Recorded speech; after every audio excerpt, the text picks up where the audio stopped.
Welcome back, everybody. The History Guy here. We're going to dive into the Battle of Chickamauga, but as promised, I am replaying the end of Bayou Fourche, hoping for a better result and try a completely different strategy this time. Let me just talk through it real quick, and then we'll kind of see how it ends up. First of all, I took all of my artillery over on this side and then just sent infantry over here, which again, them having to pass in front of firing skirmishers and things like that meant I lost a couple hundred men getting across the river and into position. But once I got into position, it's actually gone really, really well for me. I've been systematically trying to locate and destroy his artillery, and I've done most of that. He's down to just 21 guns, and that's mostly in one battery. We just now drove off his men. Hawthorne was kind of holding this area, and I'm going to try to hit the fort through the woods here. And what I'm going to do is once I drive off this last battery, I'm going to get all of my 20-pounders to start firing on these units here. So hopefully we can drive one of them off and then get onto the flank of the other one. So we'll see how it ends up and how it compares casualty-wise. I've actually only lost a few guns, and that was the only guns I really lost were in this 10-pounder group, because when I got them firing on one of the batteries, I forgot the 10-pounders have a shorter range, and when I gave them the fire order, the 10-pounders started moving to cross this water, and they got caught by his cavalry. Speaking of cavalry, I've completely wiped out one of his units. I actually captured another one right there, 515 men, so I believe his cavalry is largely neutralized at this point.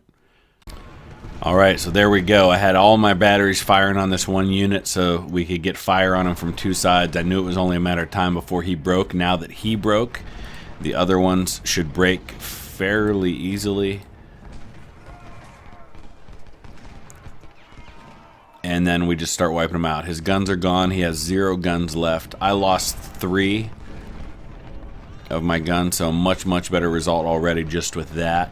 And instead of having to fight him into the woods, I'm fighting up through the woods, which means now I'm going to occupy the fort and he'll be out in the open. So I may not destroy him, but I'm certainly going to be in a much better position to try and take him on. We're going to sit at the edge of these woods, though, because I don't want to take that objective yet.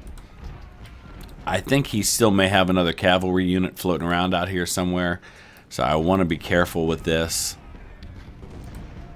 But I'm going to keep these guys over here and then just kind of keep the fire up with my guns.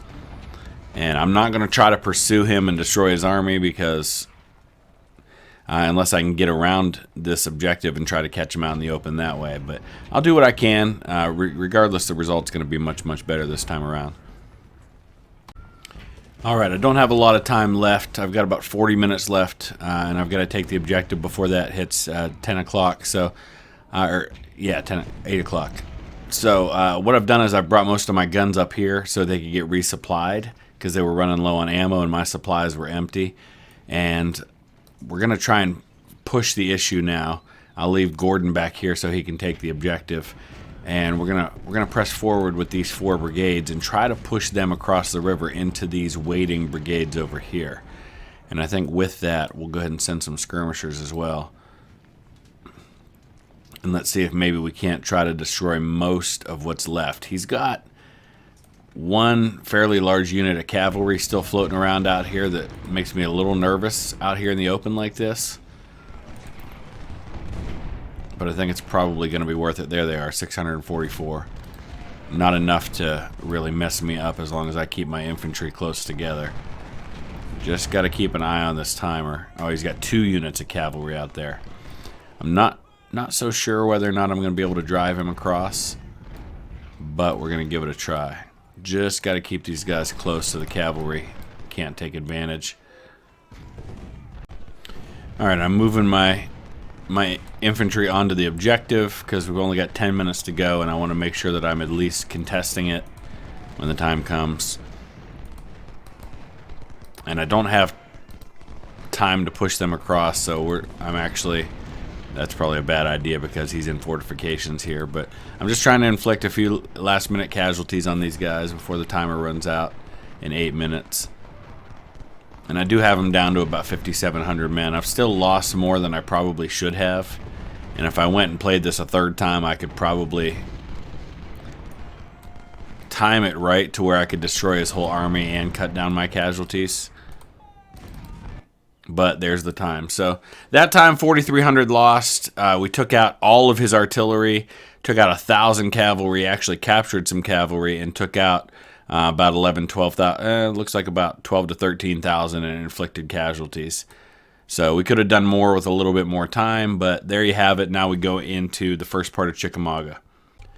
So I want to talk real quick about building my army as I go along. You only get to take 2 corps into this one. And so let me show you where I'm at right now. I'm not done building my army, but going into day 1, you can see he's only got about 29,000 men, 76 guns, but that's far from what he ends up with. I know he's going to end up probably with closer to, like, I don't know, 65, 70,000.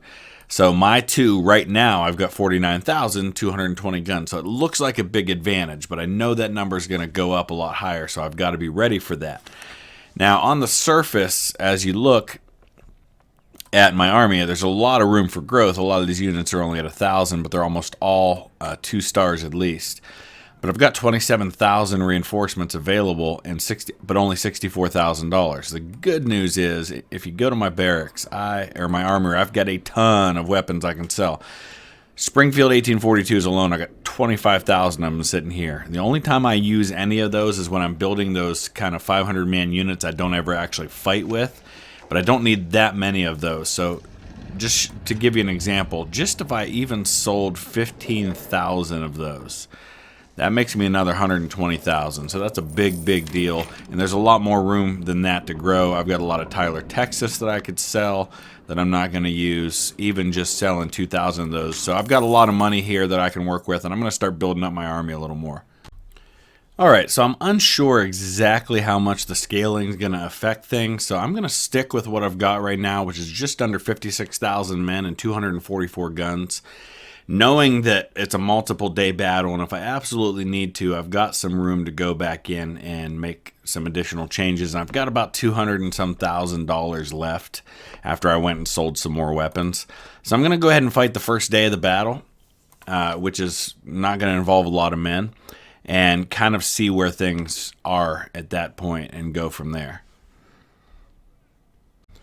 Okay, so here we go. And obviously this first phase of the battle, I'm not using any of my own troops. This is kind of the prelude, the day before.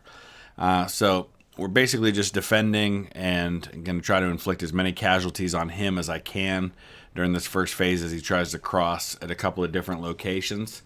And so we'll talk just briefly about some of the details of the battle. I'll spend most of my time talking about the historic battle when we get to phase 2, but one of the interesting things about the Battle of Chickamauga is that even though it was in a different theater of the war, this is kind of technically the Western theater. This is fought over in Tennessee, Georgia area, right in northern Georgia, right near the Tennessee border. You actually have a lot of the same troops who fought at the Battle of Gettysburg fighting at Chickamauga, because after Gettysburg, Lee sends General Longstreet with a great deal of his corps, men who fought, that first corps who fought at the Battle of Gettysburg. He sends them west to help fight in the Western Theater and to face off against the Union, where things are not going particularly well at that time. So you can just imagine, I mean, 2 of the bloodiest battles of the Civil War fought in a 2-month span, and a lot of the same men fighting in both of those. So we're going to get some reinforcements here in just a minute.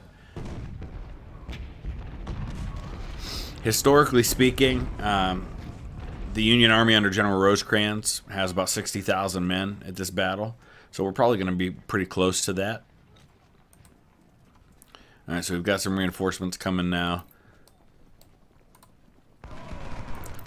Confederates slightly outnumbered the Union, had about 65,000 men.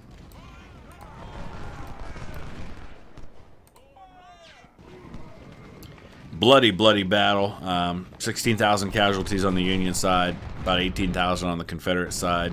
And also just absolutely one of the worst battles to fight in if you are, in particular, a division, corps, or brigade commander, or army commander, because the nature of this battlefield with the dense woods made it such that anything larger than kind of brigade size, you couldn't see what was happening.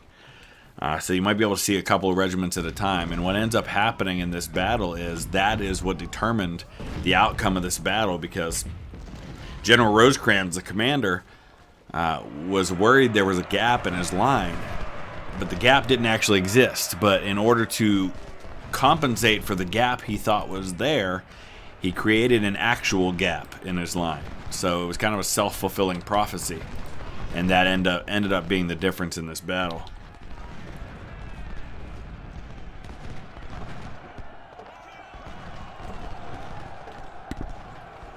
So we're just kind of delaying. We're trying to cause casualties and slow him down as much as possible here.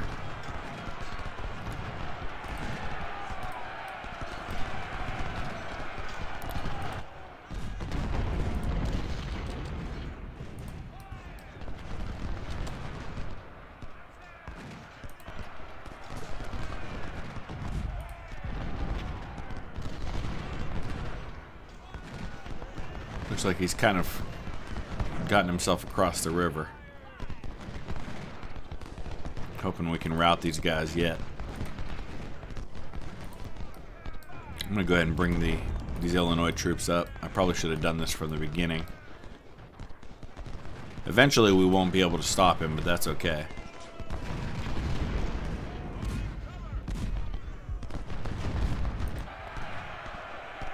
What's going to end up happening is, you can see here, he's going to start sneaking troops around from other spots, and I won't be able to prevent him from getting at me.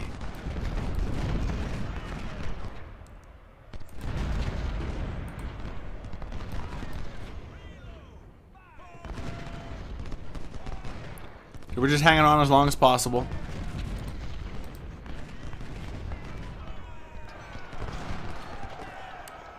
Well, that's the end for Klein. He got run into by some melee cav.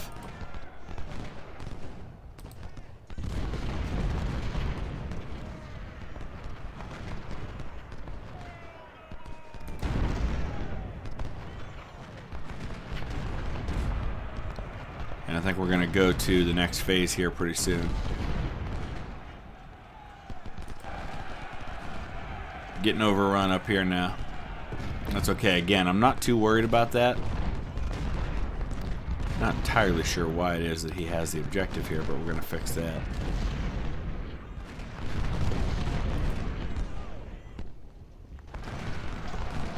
And again, melee cav, the issue there.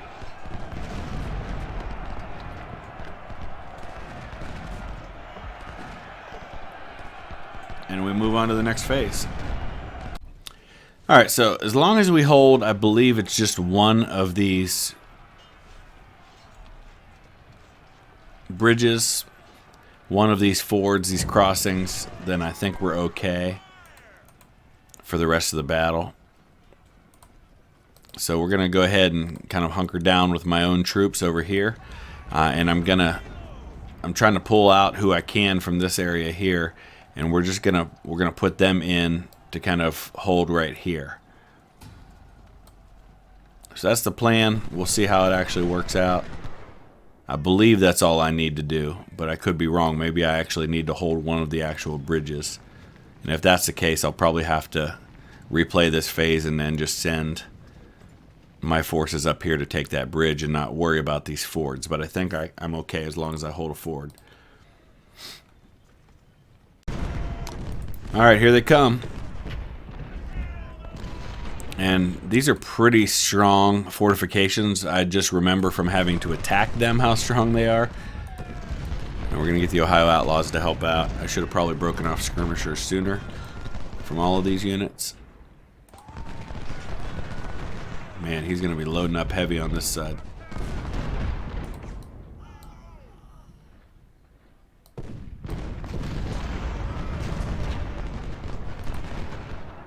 So I'm going to go ahead and send Ohio Outlaws over here.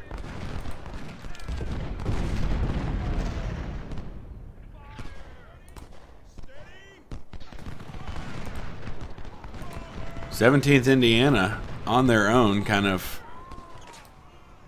doing a nice job in delaying him over here.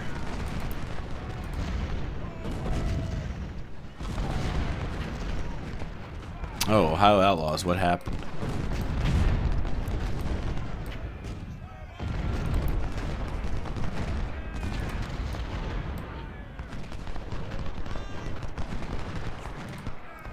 Somehow my skirmishers in both areas kind of got messed up a little bit.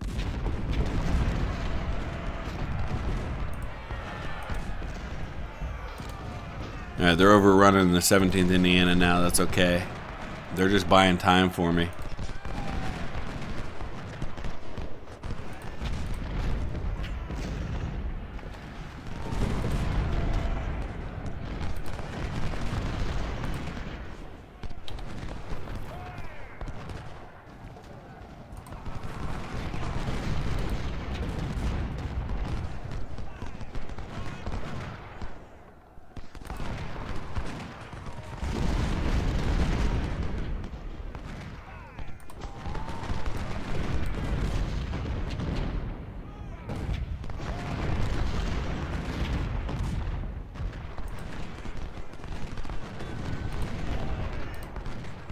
Not sure he's even going to get to my line down here.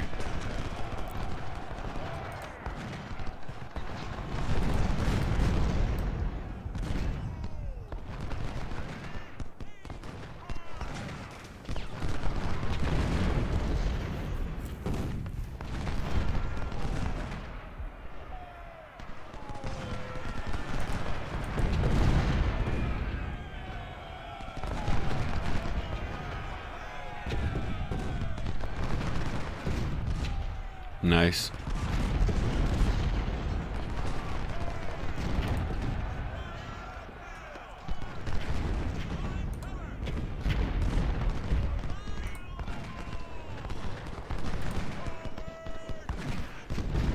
Well, you can see the just massive amounts of casualties I'm causing here. 24 pounders already have 739 kills. The 20 pounders just 221. Imagine if I had another group of 24 pounders over here, what I could be doing. Princess of Wales, 1,200 kills. McCord, almost 800.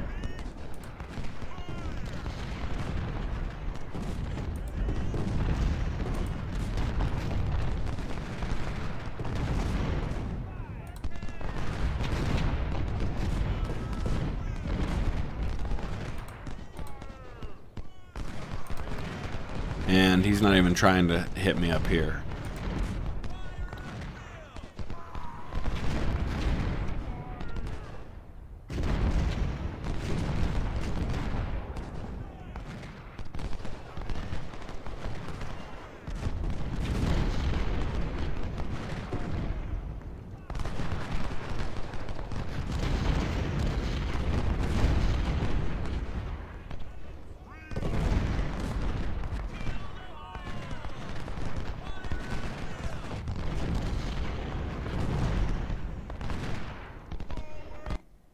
All right, we move on to the next day. So let's go ahead and take a look at where things stand. And we're just going to play a little bit of the first part of the battle. So now you can see he's got me by about 10,000 men because now I don't have those troops that were given to me at the beginning, which are not technically part of my force. So I'm going to go in now to my camp and build up my army and get things a little more even so that we can fight this thing out. Okay, so here's what we'll be looking at. 60,527 men and 227 guns against 59,291 and 209 guns. Could not possibly be more evenly matched, which is pretty much exactly how this battle was. So really it's just up to me then to preserve my army as best I can, to just look for advantages, inflict casualties where I can, and just try not to get surprised anywhere. So we'll see how that all shapes out. Alright, so we're getting into our first action, and the key for me, because of Chickamauga being just such a mess as far as visibility goes, I'm going to keep my army as tight together as I possibly can. Try to make him come to me, try to make sure I have advantages as far as not only numbers, but also hitting him on the flanks wherever possible. Try to destroy as many of his skirmisher units as I can, or at least minimize their capacity. And I'm going to keep everything tight together and only go after the objectives when I absolutely have to. There's no point in trying to spread out and take everything and just get myself in trouble because he's got units that just keep popping up and surprising me all the time. So I'm just going to keep everything tight together, try to make him come to me, and just slowly advance on these objectives. First part of that for me right now is just going after these pockets of skirmishers. And it's taken forever to move my guns. And see, this is what I mean. It's just so easy for him to surprise you. So even here, where I think I'm staying tight together, I'm still having issues.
Alright, so I think I'll kind of sit tight here for now. Everything's happening in the woods. I just want to make sure that my numbers are favorable.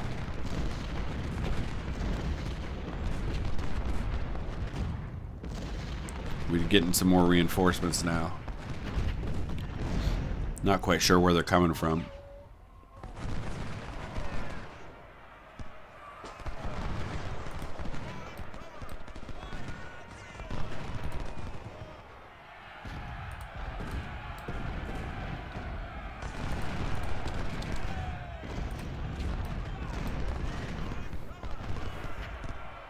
Here they come. Oh, they're coming in perfectly. Right where I am.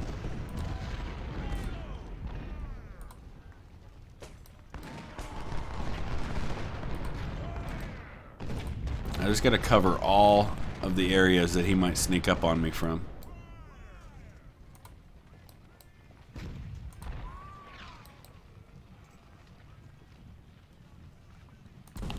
Wonder if we can hit him as he's crossing the water. A little too late, but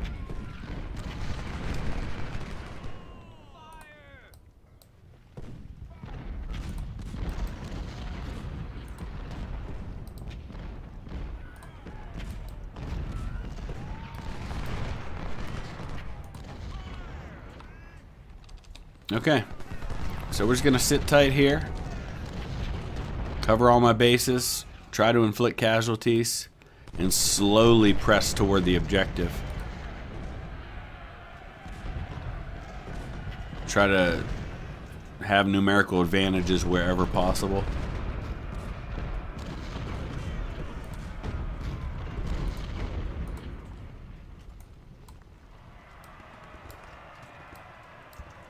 Bring these guys in from this side. Let's get these 24-pounders down this way and inside my lines.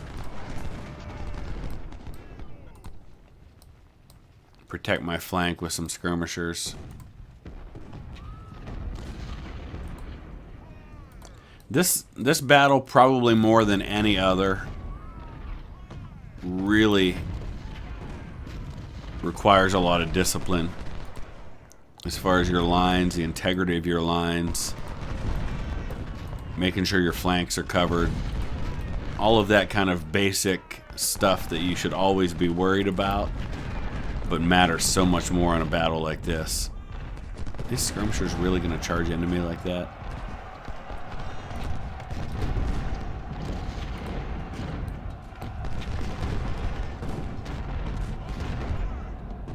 Alright, just going to kind of cover my flanks here, and then we'll bring these guys in on this side.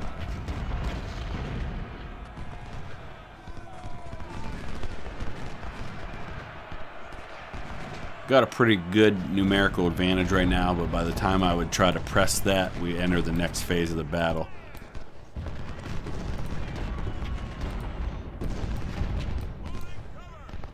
Alright, careful, careful.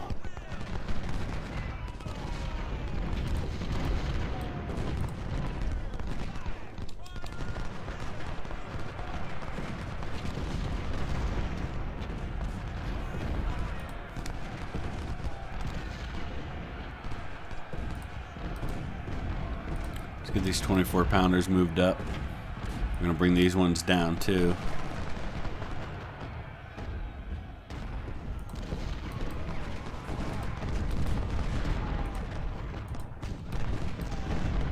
Alright, so far so good. Of course, there's a long way to go to get to those objectives. But the greater my advantage becomes, the easier it becomes to take those objectives when the time comes. Obviously, by the time this battle's over, there are huge supply issues. And we'll do one more phase, and then I think we'll wrap up this first episode here, because there's a lot of this battle still to be fought. Now you can see kind of the rear has opened up, and a whole lot more of my army is now on the field. So I've just, again, got to be so careful about lines and getting overrun and worrying about not seeing him when he comes at me.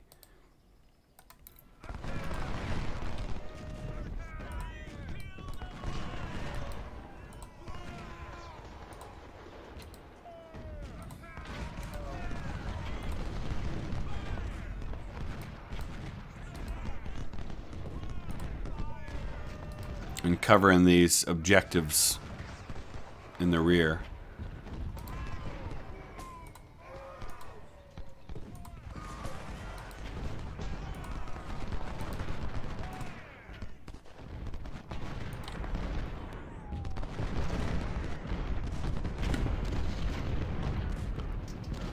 Already some ammo issues with my guns. And that's going to be an ongoing problem. And honestly, with the way these woods are, I'm not entirely sure how effective these guns are going to be anyway. I'm going to pull those ones back. I'm just very worried about him sneaking behind me with how big these lines are. So I've got about a 7,400 man advantage right now, and that's kind of something I'm going to keep an ongoing look at.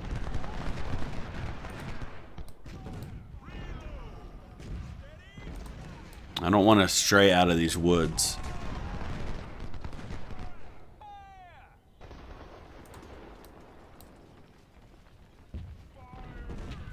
And of course, this is going to open up even more to the south yet.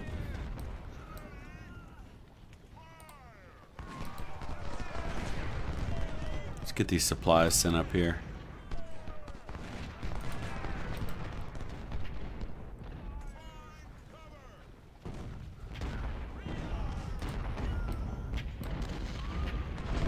And I think we'll start pushing forward here a little bit. Not real aggressively. Everything's going to be small movements to try and keep the integrity of my line as much as possible. I'm going to send these skirmishers up here. I want eyes everywhere that I can. I don't like any areas of darkness where he could be sneaking up on me.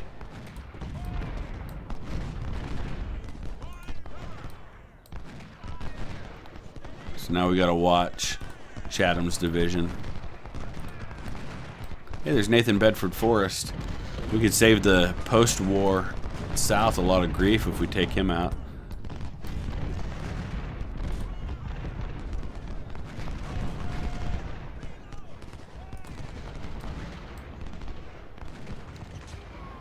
Alright, let's watch here, because there's a brigade coming up, and this might get ugly quick. In fact, I'm pretty sure I'm pretty content to let him reconquer that objective. If it seems like he's got a lot of help coming. In the meantime, Let's move up these rifled guns. And try to take out his battery that's in the open. I gotta watch here. There might be some units down in this area too.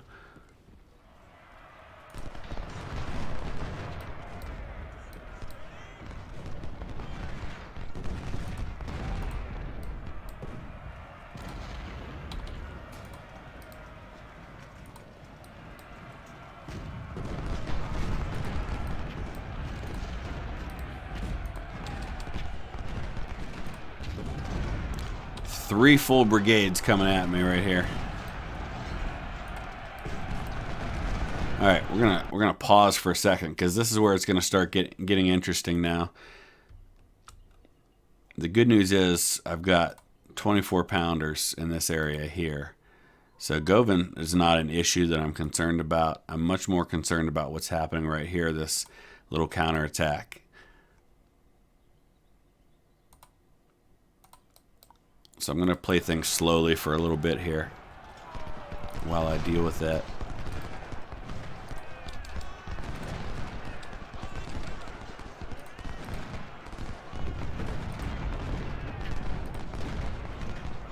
I can't see his guns anymore.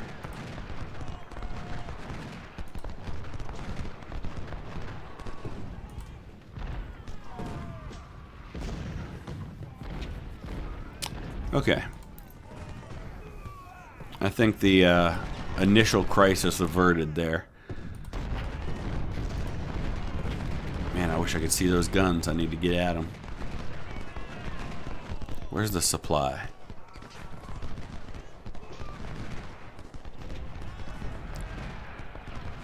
There they are.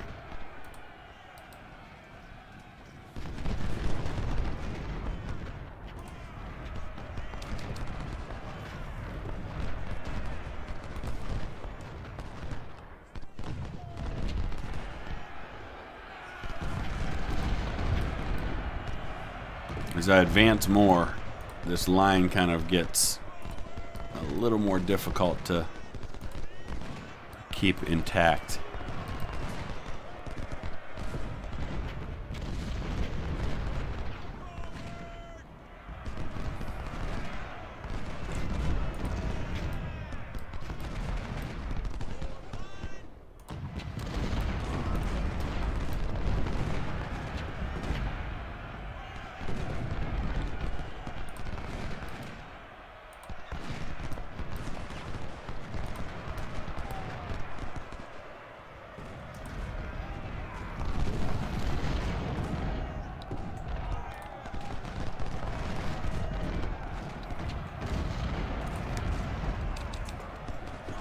Man, he's got a lot of units up in this area here.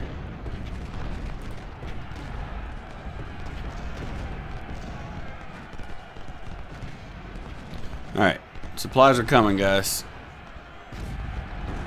This is getting interesting now. Let's back these guys up a little bit. Let's move help down. Alright, I'm going to stop right there. There's a lot still to be fought. We are very early into this thing. But I would love to know your thoughts about what has happened so far and what I need to be thinking about, what I need to keep in mind. It's been a while since I fought this battle, so let me know what you think so far. Please hit that thumbs up. Please subscribe, and we will see you sometime this weekend. For those of you who celebrate Easter, I hope a very blessed Easter to all of you during this holiday season, and I hope it's a great weekend for you and for your family. So thanks for watching. We'll see you again soon.